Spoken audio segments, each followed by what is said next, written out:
Boa noite a todos, bem-vindos.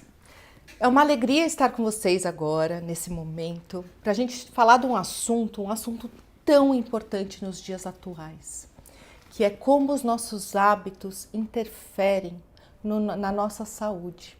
E para isso, nós temos hoje uma convidada muito especial, uma convidada que é uma grande amiga, uma grande cardiologista, que foi em 2019 para os Estados Unidos para poder aprender e nos passar medicina do estilo de vida, que lá é uma especialidade médica, que é o estudo de como os nossos hábitos interferem na nossa saúde e como bons hábitos podem prevenir, controlar e até levar à remissão de doenças crônicas que são tão comuns no nosso dia a dia, tão comuns na nossa sociedade e que sabemos que aumentam o risco cardiovascular.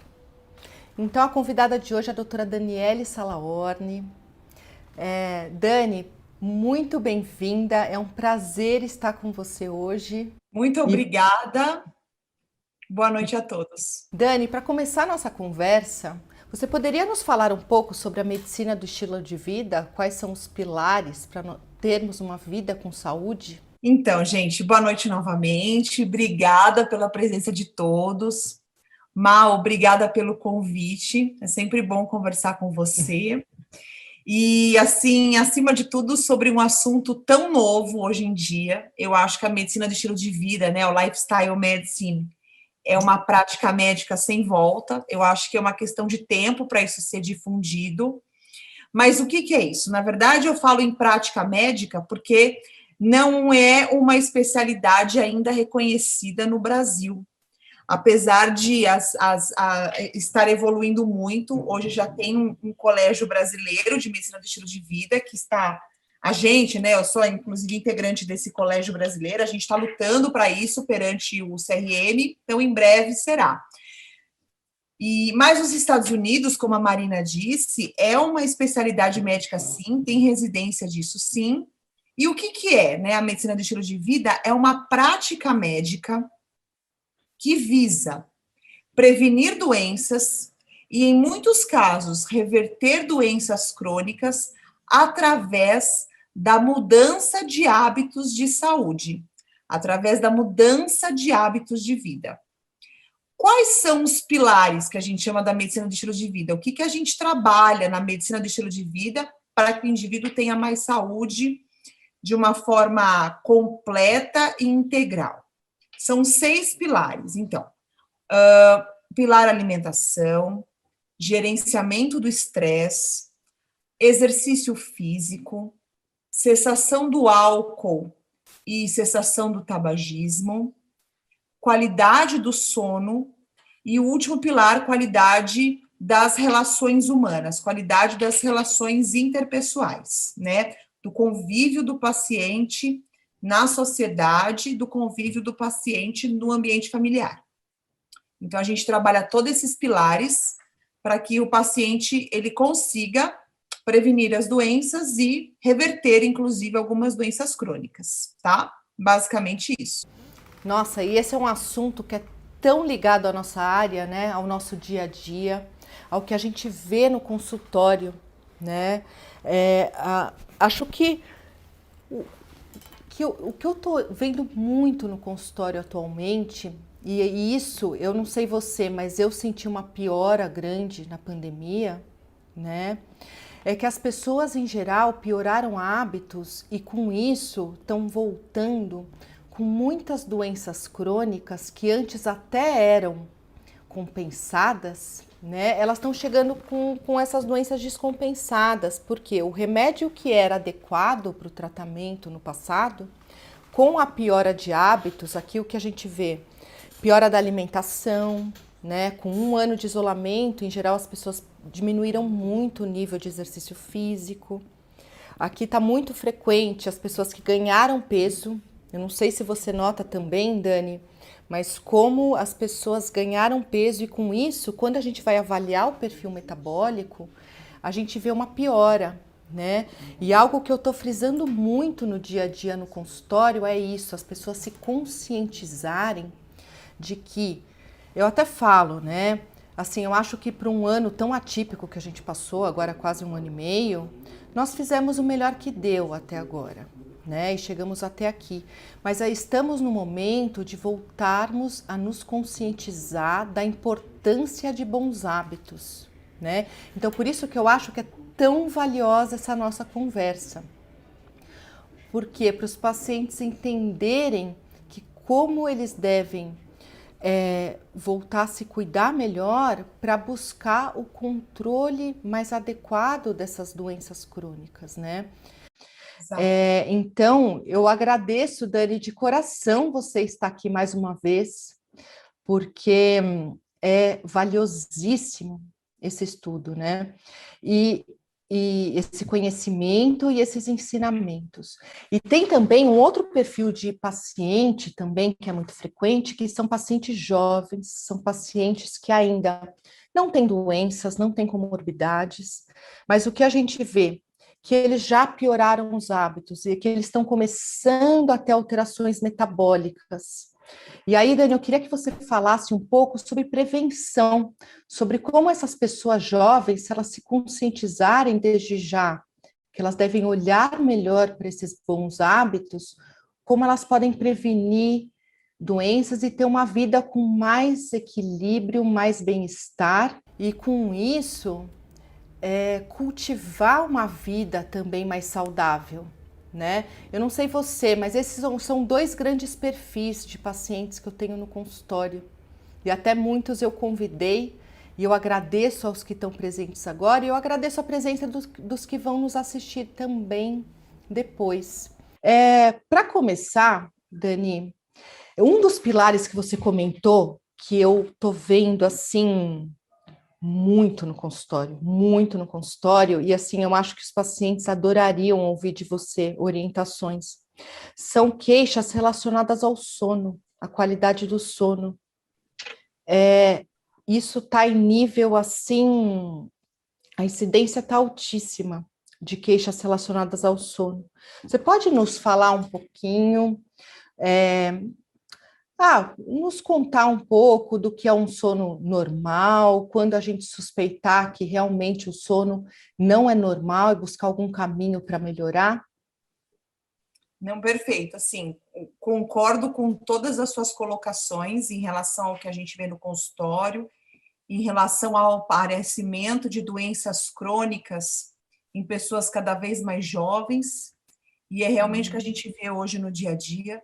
Câncer em pacientes jovens, infarto em pacientes jovens, depressão, tentativas de suicídio, obesidade. Antes a gente, né, nós vimos que isso eram doenças de pessoas mais idosas, né? Infarto, câncer. Hoje não. Hoje a gente encontra aí pessoas na faixa dos 30 anos cheias de doenças crônicas, e o que a gente tem que conscientizar as pessoas é que 90% dessas doenças, elas são causadas por hábitos de vida ruins. Então, existe, óbvio, todo um suporte, digamos assim, genético por trás, só que a genética, ela representa 20% do aparecimento da doença, né? Se nós temos ali um gene propício a desenvolver uma determinada doença, mas se nós temos um estilo de vida extremamente saudável, a chance, talvez, dessa doença aparecer é mínima ou nula, né? Então, falando um pouquinho do pilar sono, eu acho que, juntamente com o pilar alimentação, é um dos mais difíceis da gente abordar, porque a nossa cultura é a seguinte: dormir para quê? Né? Dormir é perda de tempo. Ou senão a pessoa dorme pouco, fala, não preciso dormir muito, não. Tem aquela coisa, aquele estigma da super pessoa, né? Eu sou super ativo, eu faço tudo, eu durmo pouco, eu trabalho, eu produzo. Então, assim, essa nova geração vem sofrendo muito com essa pressão cultural em relação à privação de sono, e isso traz consequências graves, né? O sono, ele é de fundamental importância para que a gente restabeleça as funções do nosso organismo, para que o nosso organismo descanse, para que a nossa mente descanse, e durante o sono nós produzimos muitos hormônios de extrema importância. Hormônios nós controlamos no sono, através do sono, hormônios de estresse, hormônios de apetite, hormônios de ansiedade, e se nós não dormimos, essa regulação hormonal fica totalmente desregulada e a pessoa engorda. Tem estudos que mostram que a pessoa que dorme pouco, ela tem a tendência a comer 300 calorias a mais no dia seguinte, porque o hormônio regulador do apetite, ele é produzido de forma defeituosa, porque a pessoa não dorme, né? A pessoa que não dorme, ela tem um alto nível de estresse, tem níveis maiores de hipertensão. Então, o sono é muito importante, né? E aí, o que é um sono? Ah, tá bom, mas o que é um sono bom? Então, um sono bom é aquele sono reparador, ou seja, não existe hoje na literatura, até existe, mas são trabalhos assim, com nível de evidências não tão fortes, né? São trabalhos mais observacionais que falam que o ser humano deve dormir em média 8 horas por noite, né? É uma média, de 7 a 8 horas por noite seria o ideal. Porém, o que a gente vê na prática é que tem pessoas que precisam de mais horas de sono e tem pessoas que precisam de menos horas de sono, né? Mas se a gente for colocar uma média, em torno de 7 horas de sono é o sono ideal. É aquele sono que existe uma regularidade, uma rotina, ou seja, a pessoa vai dormir todos os dias no mesmo horário e acorda todos os dias no mesmo horário, de forma que essa pessoa acorde de preferência sem despertador, ela abre o olho sozinha e tem aquele ímpeto e aquela vontade de sair da cama imediatamente. Não existe aquela preguicinha, a pessoa, demora meia hora para acordar. Não, isso daí não é um sono bom. A pessoa tem que ter aquela disposição logo cedo, né? Ter aquela sensação de que realmente descansou.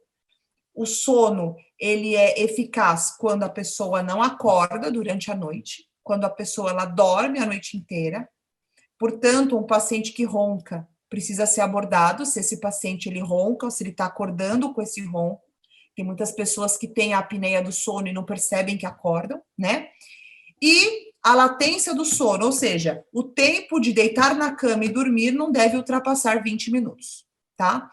Então, qualquer coisa diferente disso já é um sono que não tá legal, é um sono irregular, tá? E aí a gente fala muito de insônia. Posso falar de insônia? Ou agora não? Pode, claro. Pode. E aí a gente fala muito de insônia, né? E o que é insônia? Insônia é ou a dificuldade de pegar no sono, ou a dificuldade de manter o sono a noite inteira, mais de 3 vezes por semana, durante um período mínimo de 3 meses. Então, isso é classificado, isso é o diagnóstico de insônia, um diagnóstico clínico. E aí, precisa ver quais são os motivos pelos quais a pessoa não dorme, ou a pessoa demora para dormir. E aí, a consulta é uma consulta longa, né? Óbvio, porque a gente precisa perguntar tudo isso, e precisa identificar quais são os motivos pelos quais a pessoa não dorme. Então, a gente tem que pensar em medicamento, a gente tem que pensar em tipo de alimentação que a pessoa faz à noite, durante o dia, a gente tem que pensar na qualidade do ambiente que a pessoa dorme, né? Estresse, a gente tem que pensar se a pessoa bebe muita água ou não, porque às vezes a pessoa acorda com vontade no banheiro, às vezes tem a questão dos filhos, né? Que aí já é uma questão mais difícil de ser controlada, porque o filho acorda à noite e tal, e chama os pais, vai para a cama dos pais. Às vezes pode ser uma questão de ronco, então assim, às vezes pode ser o que a pessoa bebe, a ingestão de álcool. Então, todos esses itens é tipo um checklist. Tudo isso tem que ser avaliado. Ou senão a pessoa não tem uma rotina de sono, cada dia vai dormir num horário diferente e o paciente não. O corpo não sabe que horas que é para dormir, que horas para acordar, então a pessoa precisa ter uma rotina de sono acima de tudo, né? A pessoa, tem muita gente que fala assim, não, durante a semana eu durmo, sei lá, das 11 acordo às 5, fico super bem, mas no final de semana eu tenho que acordar 10 da manhã. Isso tá errado também. porque isso não é um sono de qualidade. A pessoa tem que dormir e acordar todos os dias, de segunda a segunda, no mesmo horário. A pessoa que compensa mais no fim de semana é porque está com sono provavelmente deficiente durante a semana. Então, tudo isso precisa ser investigado, entendeu? Sim. Nossa, Dani, você já falou muito bem e tocou num assunto que eu vejo, e é importante os pacientes terem consciência de que como os nossos hábitos, a nossa rotina interferem no padrão do sono, né? O que eu vejo no consultório, muitas vezes são pacientes que eles vêm com a queixa e eles acham que a solução é um remédio que vai fazer ele dormir. E a pessoa não consegue entender que toda a rotina dela, todos os hábitos, são esses exemplos que você deu, interferem no ritmo do sono, né? E que tomar um remédio que vá forçar a pessoa a dormir não vai fazê-la alcançar esse sono reparador que você falou. O que acontece, Ma, é que eu falo para os pacientes, não é só no sono, não, em todos os pilares, né? Mudar hábito é difícil, é desafiador. Porque uma pessoa que dorme mal a vida inteira, é difícil voltar a dormir bem. É muito mais fácil ela tomar um remédio. É muito mais fácil para ela, porque vai tomar um remédio, e é muito mais fácil para o médico que vai dar o remédio. Só que não adianta nada, o remédio, gente, ele é um tapa-buraco. Eu não vou tratar a causa, eu vou dar um remédio. Então, assim, qual é a causa do sono ruim? Eu fico muito estressado na hora de dormir, eu vejo o celular na cama e demoro para pegar no sono, eu bebo muito líquido, eu acordo de madrugada, fico bebendo água, eu, sei lá, moro numa vizinhança barulhenta, a minha mulher gosta de ligar o ar-condicionado, eu sinto frio e não consigo dormir, é tudo. Então, assim, eu como, eu janto às 10 da noite e vou dormir às 11, ou eu bebo uma cerveja, bebo qualquer quantidade de álcool próximo da hora de dormir, porque o álcool me relaxa. Então, o remédio, muitas vezes, eu não sou contra remédio. Eu acho que, às vezes, o remédio ele pode ser necessário. Mas o remédio ele só vai entrar se todos os hábitos mudarem. Então, assim, um paciente que mudou os hábitos, que tem uma rotina de sono, que fez o que a gente chama de higiene do sono. Higiene do sono, mas só para você ter uma ideia, é uma série de medidas comportamentais para ajudar o paciente a regular o sono. E ela funciona em mais de 80% dos casos. Então, assim, eu falo, o remédio é mais cômodo para todo mundo, né? Toma um remédio, dorme, acabou. Mas o importante é saber que o remédio é um tapa-buraco. E em muitos casos, vicia, né? A pessoa depois não consegue mais dormir sem ele. E tem que aumentar cada vez mais a dose para conseguir dormir. Isso é muito ruim, né? Então, e eu quero aproveitar até o que está acontecendo para a gente poder, primeiro, poder agradecer e pedir desculpas que estão nos vendo, né, por essas questões técnicas, mas eu acho que esse é um grande exemplo de como na vida as coisas nem sempre saem como a gente organiza. Exato, exato. Né? E que às vezes, o que a gente tem que aprender? A gente tem que aprender modos de lidar melhor com as adversidades, né? Eu acho que a gente está passando num momento do mundo que remete muito a essa reflexão, né? Em como nós respondemos às adversidades, porque muitas coisas estão fora do nosso controle. Eu acho que essa pandemia foi assim, escancarou, né, na cara de todos que controle é uma ilusão. E o modo como a gente pode aprender a lidar com essas adversidades pode, eu acho que ajudar muito a gente a navegar um pouco melhor, né, em momentos tão conturbados quanto esse. E aí, nisso, como os pilares estão todos interligados, a gente pode até conversar um pouco sobre isso, Dani, todos os hábitos saudáveis acabam ajudando nessa autorregulação, né? Uma pessoa que faça atividade física, que tenha essa rotina, que tenha um sono adequado, ela vai acabar tendo uma fisiologia mais preparada para lidar, né, com esses desafios da vida. um dos grandes motivos, eu não sei dizer em relação a estudos, mas na prática clínica, um dos grandes motivos da falta de qualidade de sono realmente é estresse disparado. E isso acabou piorando muito na pandemia, porque o nível de estresse das pessoas aumentou por vários motivos, inclusive motivos financeiros, enfim. Mas o que acontece é... E aí, essa questão do controle do estresse antes do sono, isso é um assunto que eu fico até meio assim de falar, porque a Marina é papa nisso, né? Então, se eu estiver falando besteira, você me corrige.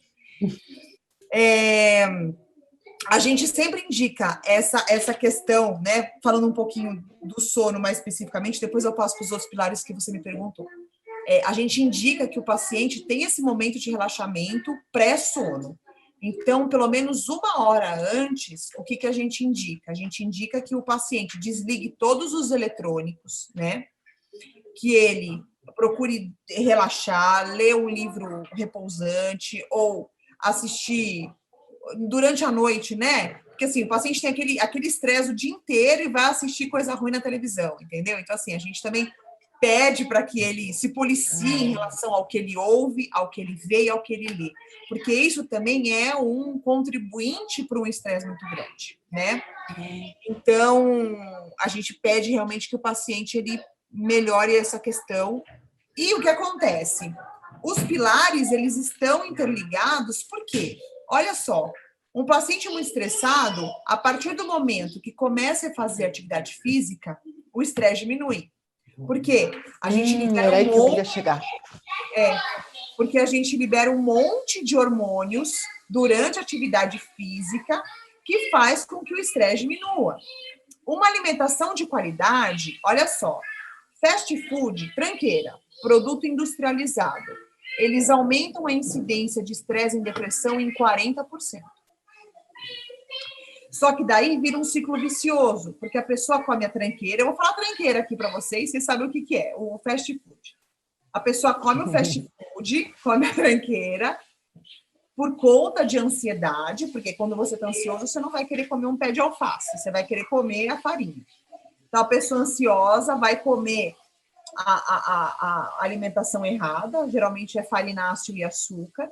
O farináceo e o açúcar contribui para um estado, ele dá aquela sensação de prazer nos primeiros 30 minutos. Depois você entra num ciclo de ansiedade e depressão e isso contribui em 40% para a piora. E aí ele entra nesse ciclo vicioso e não sai. Então, assim, a falta de exercício físico causa ansiedade, a alimentação ruim causa ansiedade. Aí nisso, o que a gente vê? Você dorme mal, você bebe mais, quem fuma, fuma mais, o relacionamento com a família fica ruim. Então, assim, a gente sempre trabalha, geralmente no consultório, um pilar por vez. Só que, às vezes, é um pouco impossível, porque um pilar puxa o outro. Vocês entendem? Então, assim, se eu controlo o estresse, eu durmo melhor, eu como melhor. Se eu faço atividade física, eu me estresso menos, eu como melhor, eu lido melhor com a família, eu acabo bebendo menos, eu diminuo o cigarro. Então, assim, eu acho que enfim, eu fico falando, né? Um pilar importante todos são, mas eu acho que o estresse agora, eu acho que pelo estresse, a qualidade de vida das pessoas mudou muito. E piorou muito, porque a pessoa fica com aquela sensação de merecimento. Não, eu mereço comer, eu mereço beber, não sei o quê. Hoje é terça-feira, tô aqui, não saio, não vou para restaurante, eu não vejo meus amigos, então eu mereço comer um negócio. Você entendeu? Então, essa forma de lidar com a frustração e essa forma de lidar com as adversidades acaba piorando muito, entendeu? Mas, ao mesmo tempo, a gente vê também muitos pacientes que começam a atuar e melhorar um pilar, tanto do estresse, ou a pessoa que começa a se conscientizar, a fazer exercício. Eu acho também que quando ela começa a melhorar, naturalmente, ela já busca a melhora dos outros pilares, né? Eu costumo ver muito isso no estresse. A hora que a pessoa melhora, naturalmente, ela já vai ter mais consciência do que comer, ela já vai buscar mais exercício, aí isso, o sono melhora, as relações. Então, também tem esse lado positivo, porque quando a gente foca, começa a lidar para que a pessoa melhore, né, algum desses pilares de hábitos, eu acho também que isso traz a melhora geral. Eu não sei, eu vejo muito isso no consultório. E eu fico muito feliz quando os pacientes entram nesse estado, né? Hoje eu atendi uma paciente, Dani, que eu acho que tem tudo a ver com essa conversa. É uma paciente, hoje à tarde, a Priscila, eu acho até que ela não está ao vivo, mas ela vai assistir depois, que foi uma primeira vez, ela veio me contar a história dela, e a história dela é ao contrário do que aconteceu com a maioria na pandemia, né? Porque ela tinha hábitos muito ruins, ela já tinha sido diagnosticada com hipertensão, fazia uso de medicação antihipertensiva. E quando começou a pandemia, ela resolveu procurar um nutrólogo e começou a melhorar a alimentação, né? Ela tirou a farinha que você falou, o açúcar, ela melhorou a alimentação. E com isso ela buscou fazer exercício. E em um ano ela perdeu 33 quilos. Eu adorei o caso dela, porque ela, com a melhora de hábitos, ela conseguiu perder peso e entrar em remissão à hipertensão dela. Então ela veio, né, para fazer uma avaliação, porque ela falou assim: olha, minha pressão começou a cair muito, eu parei de usar medicação, né, o meu cardiologista não está mais me acompanhando, veio buscar ajuda para ver se ela vai se manter bem mesmo sem medicação. E é algo que eu acho fantástico, né, Dani? Fantástico. Por quê? Porque um paciente que passa por um processo desses muda a perspectiva de vida, muda a probabilidade, o risco cardiovascular do futuro. Então é uma guinada que ela deu nesse ano que vai mudar, né, o futuro dela.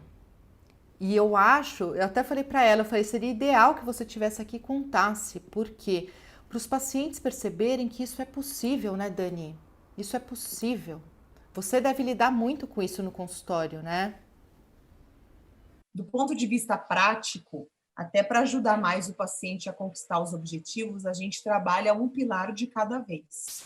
Mas é inegável, como você mesma disse, todos os pilares eles são afetados e todos acabam mudando, né? Porque assim, o paciente que está disposto realmente a mudar hábitos, ele não vai mudar um hábito só. Então, assim, ele não vai comer melhor e não fazer exercício, ele vai querer se exercitar também, né? Aí ele se exercita, ele fica mais cansado, ele dorme melhor. Então, assim, uma coisa vai levando a outra, né? Então, assim, isso é importante e isso acaba acontecendo.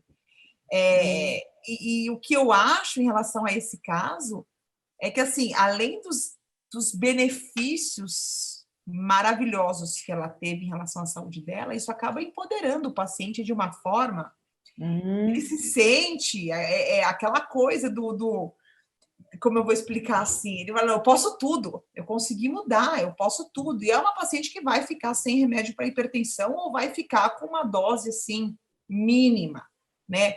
Então, assim, é possível, hoje em dia, que eu falo para os pacientes, né, eu vou falar para vocês também, não tem atalho, gente. Não tem pílula da longevidade, não tem soro da alegria, não tem soro da imunidade, não tem atalho. O que a gente tem que fazer é ter hábito saudável, porque isso, talvez, esses atalhos, esses remédios, esses hormônios, esses soros, até ajude aí alguns meses. Mas se volta tudo, porque o hábito não mudou. É que nem o paciente que põe a culpa, tomei remédio, parei e voltei a engordar tudo de novo. Claro, você mudou o hábito, mudou aqui. Eu falo, a dieta começa aqui, mudou aqui. Então, assim, você para de comer o remédio e volta com os mesmos hábitos de antes, você vai engordar mesmo, e a culpa não é do remédio, a culpa é sua. Então, assim, uma das missões da medicina de estilo de vida é essa. O paciente, a gente tem que empoderá-lo para que ele consiga mudar. E não existe isso, médico aqui, paciente aqui. É médico e paciente de mão dada, de modo que eles consigam perceber que a saúde depende deles. Eles são responsáveis pela saúde. O paciente fala, eu como errado porque minha mulher compra tranqueira. vive falando isso. Ah, eu não faço exercício porque eu não tenho companhia. Eu durmo mal porque minha mulher gosta de ver televisão no quarto. Quer dizer, a culpa é sempre do outro, nunca é dele. Então, assim, eu não tomo remédio porque ela não me dá direito. Tem paciente que fala isso, que não toma remédio se a mulher não der. Ou vice-versa, né? Mas, então, eu acho que esse é o grande essa cara da medicina de estilo de vida, esse empoderamento e embutir no paciente a autorresponsabilidade pela sua saúde. Ele é o responsável. E foi o que essa pessoa, que essa sua paciente fez. Quer dizer, ela tomou as rédeas da situação, da vida dela, mudou a cabeça e emagreceu. Que eu falo, gente, assim, mudar hábito é mudar a cabeça primeiro. Tem que mudar a forma de pensar, tem que mudar a crença, tem que mudar algumas coisas, inclusive enraizadas e culturais. E isso não é fácil, é difícil. Então, parabéns para ela. Se ela não estiver aqui, ou quando ela tiver, parabéns. Eu atendi ontem um paciente que perdeu 16 quilos também na pandemia. Mas foi isso, assim, já que eu não vou fazer nada, então eu vou fazer algo por mim. E é isso, 16 quilos perdidos. Então, isso é muito legal, né? É possível. Se um consegue, por que você não vai conseguir? Então, não é mesmo? Eu achei legal trazer esse caso para justamente mostrar isso. Como é possível mudar, né? Como existem casos de vida real. A gente não está falando aqui só da parte teórica. A questão é isso, você foi perfeita na colocação, né? Autorresponsabilização, né? Determinação, disciplina, comprometimento. E aqui o mérito, né, é todo dela e da equipe de médicos que cuidava dela, né? Porque foi a primeira vez que eu vi a paciente. Mas, início eu queria até que a gente podia falar um pouco sobre isso, sobre a questão multidisciplinar, né? Como é importante o paciente ser visto e cuidado por uma equipe multidisciplinar, né? Porque o gatilho dela foi o ortopedista. O ortopedista que falou, olha, a cirurgia que você fez do joelho, se não perder peso, daqui a pouco a gente vai fazer de novo, né? Então, assim, antes só de eu perguntar e para você falar um pouquinho sobre esse tratamento multidisciplinar, eu queria falar às pessoas que, se vocês quiserem colocar alguma pergunta, fazer alguma pergunta para a doutora Daniele, podem escrever no chat, tá? Aproveitem. Mas se você puder falar um pouco, Dani, da sua equipe, porque eu sei, né, que você não trabalha sozinha, você tem toda uma equipe de apoio para justamente conseguir dar esse suporte para o paciente conseguir mudar os hábitos, né? A medicina do estilo de vida, o médico, ele é um coadjuvante. Na verdade, existe uma equipe multi e o paciente, ele está no centro do cuidado. É muita pretensão do médico querer fazer tudo. Então, tanto que a medicina do estilo de vida é uma prática que não é uma prática exclusiva médica, né? Então, a gente tem uma equipe que trabalha com o paciente. Então, a gente tem um nutricionista, um educador físico, a gente tem na verdade, nos Estados Unidos tem muito essa coisa do coach em saúde, mas a gente trabalha com um psicólogo. E a gente trabalha com pessoas que fazem toda essa questão do gerenciamento de estresse. Então, yoga, meditação, a gente no consultório não tem isso, mas a gente acaba sempre tendo essa rede de apoio e nós encaminhamos o paciente para fazer, porque o médico sozinho, ele vai coordenar o processo, mas eu não sei fazer uma prescrição nutricional, não sei. A gente até faz mais ou menos o que ele deve comer, o que não deve, agora a quantidade, porção disso, porção, não sei, e nem quero saber, porque senão eu teria feito nutrição. Então, assim, a gente acaba encaminhando o paciente. Qual é o melhor exercício físico para ele conseguir atingir o objetivo? O educador físico que vai estar com ele ali. Então, não se faz medicina do estilo de vida sozinho. Não se faz. A medicina do estilo de vida, ela é bem feita, só bem feita, quando existe uma equipe multidisciplinar por trás disso, né? Então, por exemplo, um paciente que quer parar de fumar, é fundamental que ele tenha um acompanhamento psicológico também de um nutricionista, porque muitos pacientes não param de fumar por medo de engordar. Então, quando ele tem todo esse acompanhamento multi de um médico, um nutricionista e um psicólogo ou um coach, o que seja, o caminho, apesar de ser difícil, se torna muito mais fácil e muito mais assim assertivo, né? Porque não tem moda, né, Mar? Eu falo para os pacientes, doutora, qual que é o melhor exercício para emagrecer? Qual que é a melhor dieta para seguir? Eu falo, gente, isso não existe.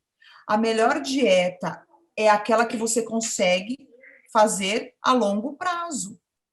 Não adianta eu te passar uma dieta, por exemplo, que vai fazer perder 10 quilos em um mês se você não consegue manter essa dieta para o resto da vida.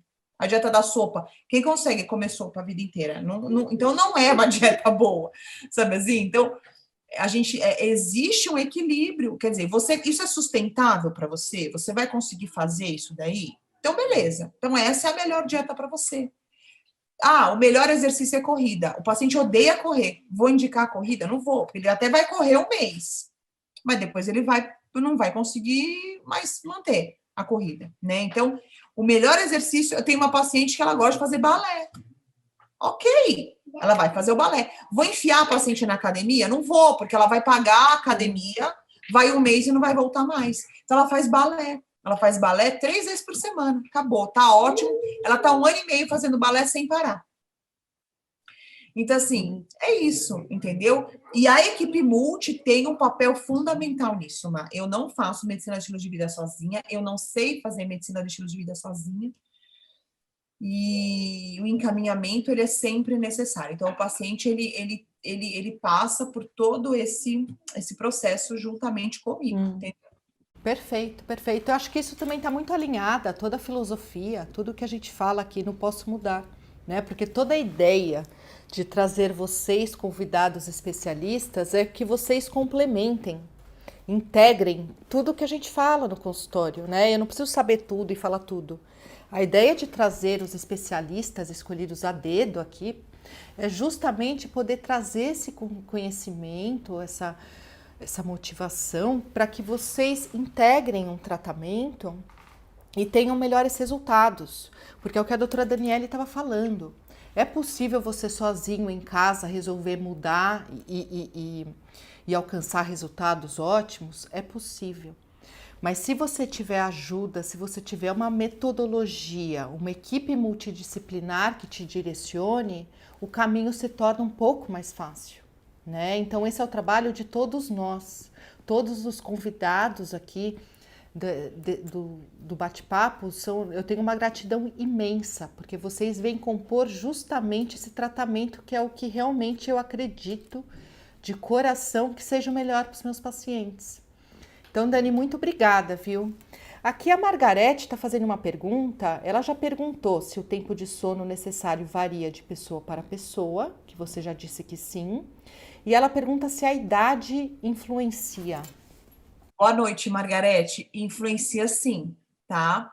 Conforme nós vamos envelhecendo, a necessidade do sono diminui. Então, eu estou falando uma média de 7 horas de sono num adulto até mais ou menos uns 60 anos, tá? Após os 60 anos, essa quantidade diminui. Então, o idoso ou nem tão idoso assim, vamos falar idoso, vamos lá, acima de 70 anos, tem menor quantidade de sono necessária, em média 5 horas mais ou menos, e tá ótimo. Na verdade, eu gosto dos pacientes assim, não vamos falar em número, vamos falar na quantidade de sono necessária para você acordar bem no dia seguinte, disposto, com esse ímpeto de levantar da cama e sem a necessidade de dormir ao longo do dia, sem aquela sensação de que a pilha está acabando no fim da tarde e sem aquela sensação de querer compensar no fim de semana. Então, se você se enquadra nisso, a quantidade de sono que você tem hoje está perfeita.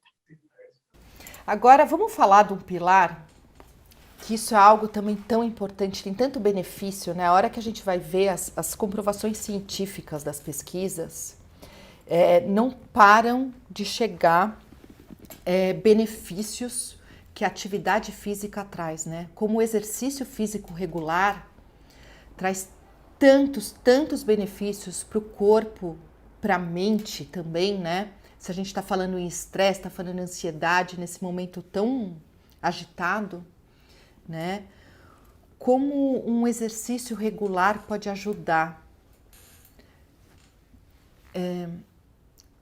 Dani, em geral, para os pacientes, você recomenda algum nível? Eu sei que, é claro, é muito bom a gente perceber que há individualidades e que a gente tem que respeitar e adequar tanto a alimentação, o sono, do modo que a pessoa consiga fazer e consiga aqui, você teve uma colocação perfeita, né? Consiga fazer a longo prazo, porque era essa a nossa ideia, né? A pessoa criar um hábito que faça parte da vida dela daqui para frente. Por exemplo, a Priscila, que era aquela minha paciente que veio hoje contando que perdeu mais de 30 quilos, né, na pandemia, eu falei para ela, agora o seu desafio é justamente manter, né? Se manter assim, se manter mais saudável, se manter com um peso mais adequado, para não recair nos hábitos antigos, né? Mas em geral, sobre o exercício, você tem alguma recomendação média do que você peça, de exercício aeróbico, com associação com exercícios de força? Dá para a gente passar alguma mensagem assim para um paciente do mínimo que ele pudesse fazer para ter um impacto na saúde física e mental? Olha, essa pergunta é ótima, porque assim, eu falo para o paciente, em se tratando de exercício físico, qualquer coisa é melhor que nada. Então, por exemplo, doutor, eu tenho 10 minutos por semana para andar de bicicleta, vai. 10 minutos por semana é melhor que nada. Eu tenho 5 minutos para caminhar todos os dias, vai os 5 minutos. Então, assim, existem milhares de estudos que demonstram que qualquer quantidade de exercício traz benefícios à saúde, traz benefícios à saúde mental, à saúde física e traz benefícios em relação à mortalidade.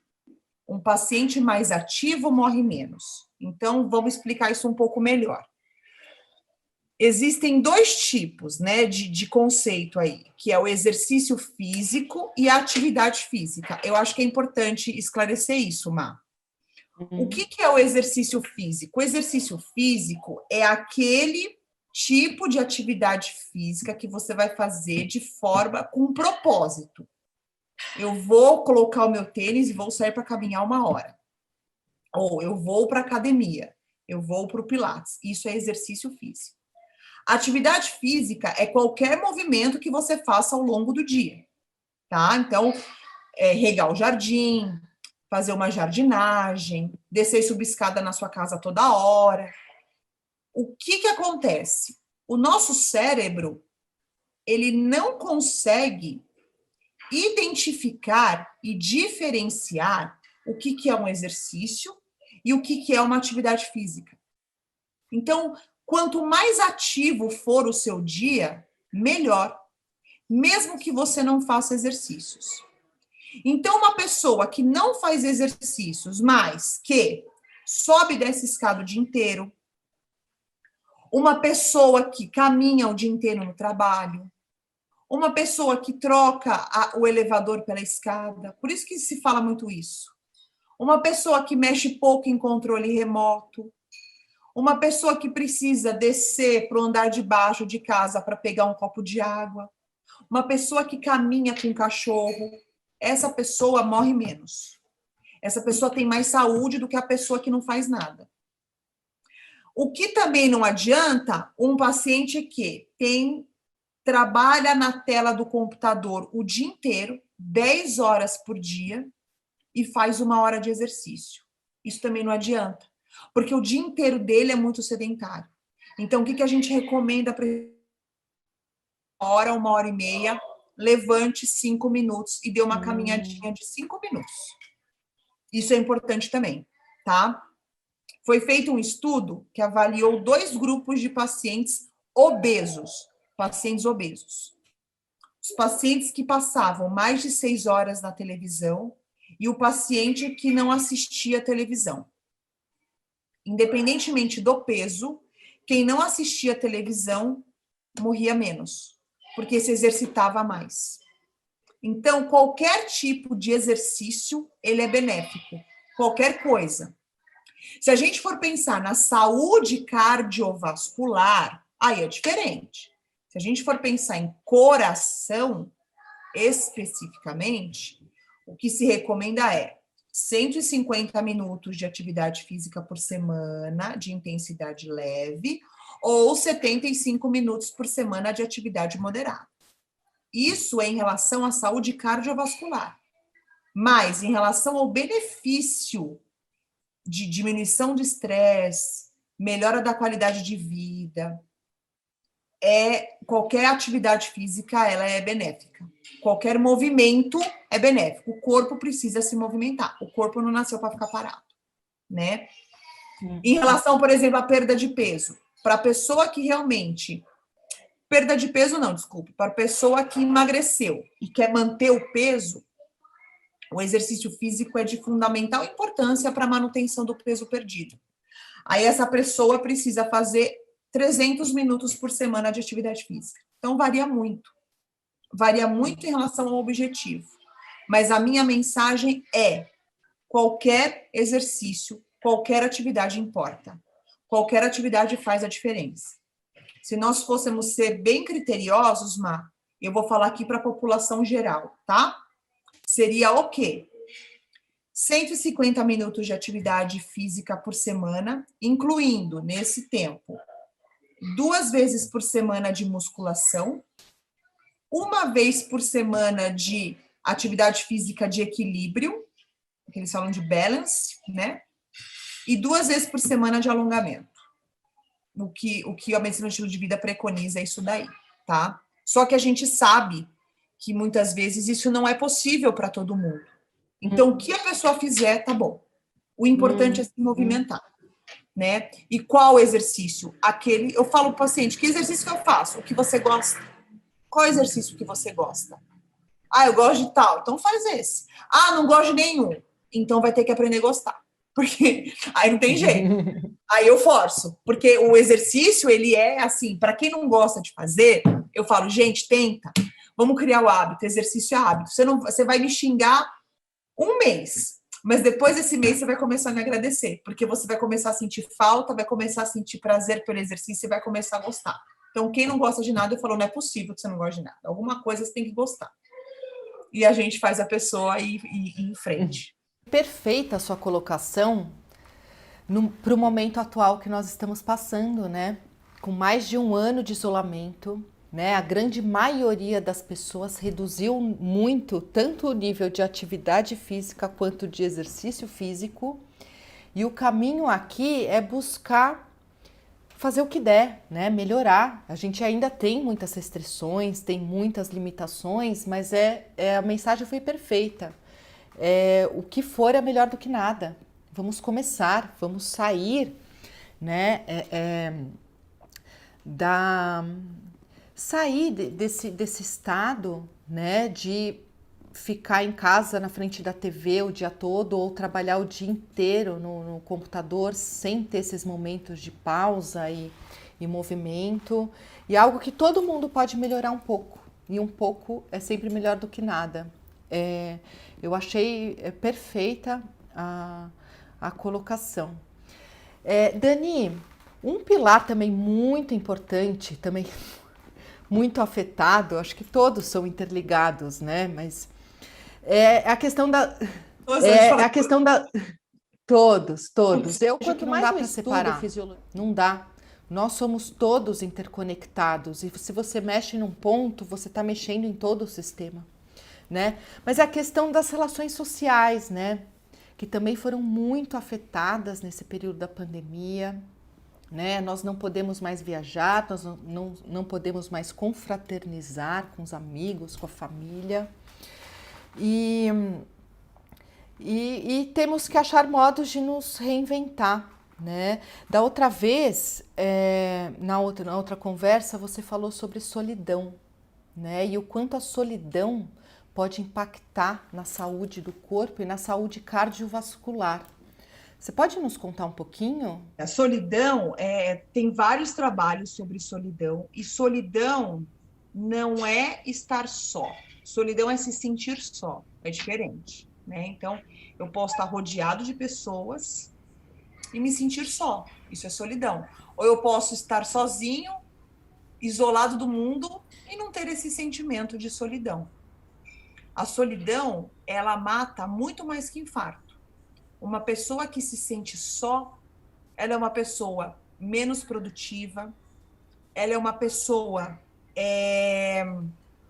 que tem mais índices maiores de depressão e de ansiedade, de ideias suicidas. São pessoas que têm um autocuidado muito pior, são pessoas que geralmente dormem mal, têm insônia, são pessoas que comem mal. Então, assim, eu entendo que a pandemia prejudicou muito essa questão das relações humanas. Só que o que a gente tem que entender é essa questão de solidão, porque às vezes a pessoa ela se sente só, independentemente de pandemia ou não, né? Então, assim, obviamente as relações sociais elas não sei se pioraram, não vou falar pioraram, mas elas mudaram durante a pandemia. Hoje essa questão do online ela é muito mais presente, mas a pessoa que está bem, que tem um bom relacionamento com a família em casa, a pessoa que tem um bom relacionamento com os amigos, a pessoa que está bem resolvida nesse âmbito de relação com a sociedade pela qual ela vive, está inserida, a pandemia foi só uma pedra no sapato. Então, o que a gente vê muito são relações ruins, não relações ruins, mas relações que não estavam tão estáveis e tão boas na pré-pandemia, ou a pessoa já tinha algum sentimento ruim de solidão pré-pandemia, e com a pandemia as coisas se exacerbaram, pioraram e vieram à tona. Porque quem tem bons relacionamentos sempre terão, com ou sem pandemia, independente. É claro que o brasileiro tem aquela coisa de chegar perto, de conversar, de abraçar, isso faz falta, sim. Mas isso levar a um estado de solidão é difícil. A pessoa geralmente que se sente solitária, ela se sente solitária em qualquer momento. E é algo que precisa ser abordado, porque a pessoa que se sente só tem uma qualidade de vida pior e um autocuidado pior. Então, isso realmente não sou eu na verdade, dentro da medicina de estilo de vida, eu faço esse questionário, a pessoa ela responde um questionário para mim sobre solidão, mas não sou eu que trato solidão. E aí entra toda a questão de equipe multidisciplinar. Essa pessoa vai ser encaminhada para um especialista para poder trabalhar essa questão de relacionamentos, né? Eu não tenho competência para isso, né? A minha área é outra. Então, por isso é da importância da equipe multi, voltando a falar um pouquinho da equipe multi, né? Aqui tem mais uma pergunta. Doutora Daniele, tem uma dica para quem tem muita dificuldade para estabelecer rotina? Quem é que perguntou essa pergunta? Cláudia. Cláudia. Cláudia. Cláudia, manda para mim aí manda aí para a Marina no chat qual é assim o porquê da sua dificuldade da rotina? Se é filho, se é trabalho, manda isso para mim, para eu poder te responder melhor. Enquanto isso, a Marieli escreveu: dormimos tarde e levantamos muito tarde. Dormimos quase 10 horas, somos idosos. Aí, quando falou que os idosos dormem pouco. Ó, é um sono ruim. Não por você dormir 10 horas, a senhora é idosa. Não pela senhora dormir 10 horas, mas é um sono ruim. Por quê? Dormir tarde e acordar tarde configura um sono de má qualidade. Porque nós produzimos hormônios. Vamos dar um exemplo aqui mais técnico para vocês me entenderem. Existe um hormônio que se chama melatonina. Melatonina é o hormônio do sono. E existe um hormônio que se chama cortisol, que é o hormônio do estresse. O que acontece? Lá pelas 8 horas da noite, nossa melatonina começa a subir e o nosso cortisol, lá pelas 17 horas, já começa a cair. O nosso pico da melatonina é em torno das 2 da manhã. Se a gente for dormir muito tarde, toda essa regulação ela fica prejudicada. Então, a gente tem um pico de melatonina mais tarde, um pico de cortisol mais tarde, aí você acorda com cortisol mais alto, ou seja, desregula tudo. Qual que é o melhor horário, o horário ideal para se dormir? No estourando 11 da noite. Quando eu digo dormir, eu digo estar de olho fechado. Não é ir para a cama, né? É dormir. Então, 11 da noite às 6, 7 da manhã é o período ideal de sono. Dormir 10 horas, mas dormir em horários ruins, isso não é legal. A não ser que a senhora, por exemplo, vá dormir às 9 da noite e acorde às 6 da manhã. Tudo bem, vai dormir, tá dormindo 10 horas e não tem problema nenhum. 10 horas é o tempo que a senhora precisa para se sentir bem e se sentir descansada. Só que esse horário tem que mudar. Tem que dormir um pouco mais cedo para acordar mais cedo, tá? Isso é importante, o horário do sono é importante. Até essa regulação hormonal também é muito relacionada ao estresse, né? Uma pessoa que durma mal, fica muito difícil a pessoa conseguir gerenciar o estresse, né? Porque essa quebra não gerencia. Não gerencia. Então, assim, se a senhora estiver estressada por algum motivo, estiver passando por estresse por algum motivo, é de fundamental importância começar regulando o sono. Fundamental. E pode dormir às 10 horas, não tem problema. Não é recomendado dormir tanto assim. Mas é importante que se durma mais cedo e se acorde mais cedo. Aqui a Cláudia respondeu, né? Ela tinha perguntado, né, a dica para quem tem muita dificuldade para estabelecer rotina, né? E se perguntou quais são as dificuldades dela. Ela respondeu: muito trabalho e gosto de cuidar da família também. Vou falar especificamente para a Cláudia, pode ser depois eu dou uma geral ali para as pessoas. O Cláudia, você vai precisar aprender a delegar coisas, assim. O que acontece é que você trabalha muito e cuida muito dos outros, você não cuida de você.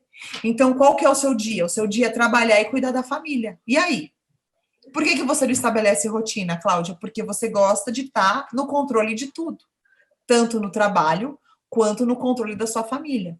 Existe a possibilidade, por exemplo, de você, eu não sei como é a sua vida, eu não sei como, mas às vezes o que acontece? Você disse que você gosta de cuidar da família, então talvez você consiga, por exemplo, estabelecer um horário básico de meia hora, que você tenha meia hora no seu dia. Eu não estou nem pedindo para você fazer exercício, comer direito, não. Eu quero que primeiro você estabeleça uma rotina assim. Você tem meia hora do seu dia para que você cuide de você. E nessa meia hora, o que você vai fazer? Você vai ler um livro que você goste, você vai fazer sua unha, você vai fazer um exercício, você vai ter esse tempo de meia hora para começar a cuidar de você. Porque eu acho que para a pessoa que não consegue estabelecer uma rotina para se cuidar, é porque não se cuida. Então não adianta a gente falar assim, faz isso, faz isso, faz isso, faz isso, faz isso. Vamos por partes. Então, não queira estabelecer a rotina perfeita do seu dia, porque muitas vezes isso não vai acontecer. Comece com meia hora. Eu vou te indicar um livro que chama Milagre da Manhã. Não sei se você já leu. É um livro, já li 3 vezes. Você já leu mais esse livro? Não. Maravilhoso. Ele fala justamente isso que eu estou te falando, desse autocuidado. Então, primeiro, você vai estabelecer no seu dia, para ficar mais fácil, meia hora. Nessa meia hora, nem que você, olha, eu não quero fazer nada, eu quero me trancar no banheiro por meia hora, beleza, não tem problema. Faça algo por você durante meia hora. Depois que você conseguir estabelecer essa rotina, pode ter certeza que vai ficar muito mais fácil de você conseguir estabelecer rotina de trabalho, porque você vai se dar uma prioridade, você vai parar de pensar nos outros. Você vai se dar uma rotina de trabalho, uma rotina de almoço, uma rotina de sono, uma rotina de brincar com seus filhos, brincar com a sua, né, ficar com a sua família e uma hora para você. Então comece com meia horinha. Você vai ver que vai dar certo. Dani, eu tenho uma gratidão imensa por você estar mais uma vez ajudando aqui, nos contando um pouco sobre a medicina do estilo de vida. Você é sempre muito bem-vinda, está sempre convidada. E os pacientes adoram, né? Porque eu acho muito bom ouvir de alguém que aprofundou um pouco o estudo, né? A importância, né, de algo que a gente fala tanto no nosso dia a dia do consultório, eu acho muito rico eles poderem ouvir de você. Então, assim, gratidão imensa, viu? Pela sua presença novamente.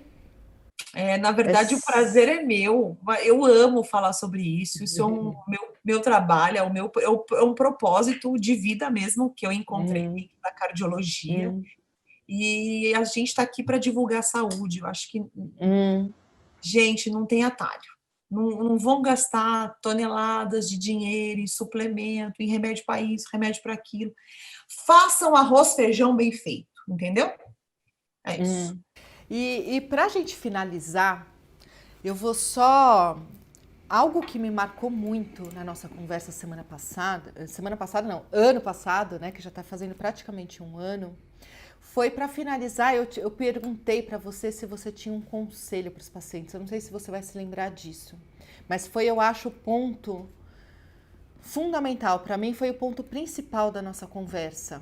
Você se lembra, Dani? Tá, Mas não tem por quê? problema nenhum. Não tem problema nenhum. Que eu perguntei se você teria um conselho para os pacientes, e aí você falou assim: olha, se você não está bem, se você não está satisfeito, feliz com a vida que você está, se você está tendo problemas de saúde, saia da zona de conforto. Ah, Porque sair lembrei. da zona de conforto, lembrou? Lembrei. Não é nada confortável. Eu que estudo um pouco neurofisiologia, eu sei que o cérebro não gosta de mudança. Ele sempre vai ter. Por isso que é tão difícil mudar hábito, né, Dani? Ele E vai por te isso que a puxar sempre. neuroplasticidade, que a gente fala tanto, né, demora de 6 a 8 semanas para você ver um resultado. O que você falou do exercício físico, você vai se sentir melhor e vai buscar exercício físico naturalmente, né? Depois de 2 meses de execução do exercício, né? Mas eu acho que essa é uma mensagem maravilhosa que diz muito sobre medicina do estilo de vida e diz muito sobre toda essa iniciativa do Posso Mudar, que todos nós podemos ter uma vida melhor, todos nós podemos aprender caminhos para vivermos com mais saúde, mais bem-estar e felicidade, né? Já que a gente está falando tudo tão interligado, né? E eu, de mais uma vez, muito obrigada, Dani, por passar tanto conhecimento, tantas mensagens. Agradeço demais o convite. Agradeço muito a oportunidade de debater esse assunto que eu gosto tanto com vocês, tá? Se vocês tiverem alguma dúvida, posso deixar aqui minha página no Instagram para o À pessoal? vontade, com certeza, com certeza. O meu Instagram é doutora Daniele, com 2 L's e E, Salaorni, doutora Daniele Salaorni. Lá, me mandem mensagem lá, dúvidas. Eu falo bastante sobre medicina do estilo de vida. Me sigam lá que vocês vão aprender um pouquinho todo dia. É um prazer, foi um prazer, uma obrigada. Adoro conversar com você, você sabe. E é isso aí, é o que a Marina falou. Eu tinha falado isso, na verdade, depois que ela falou, eu lembrei. Sair da zona de conforto, gente. Eu acho que quem fica na zona de conforto não tem saúde. Para se conquistar a saúde, tem que mudar. Foi o que aconteceu com essa paciente da Marina, que emagreceu 30 quilos. O que aconteceu com esse meu paciente, que emagreceu 16. E assim, se eles conseguem, qualquer um consegue. Nós somos iguais. Fomos feitos iguais. Com as mesmas, né? Assim, vamos transcender um pouco aí. Somos feitos iguais, somos seres humanos iguais, estamos no mesmo planeta, vivemos do mesmo jeito, a gente é igual. Então, se um consegue, o outro também. Acabou. É isso. E para finalizar, quero agradecer a presença de todos, aos que nos estão assistindo agora ao vivo e aos que nos assistirão depois. Muito obrigada, viu? Boa noite e um grande beijo a todos. Boa noite.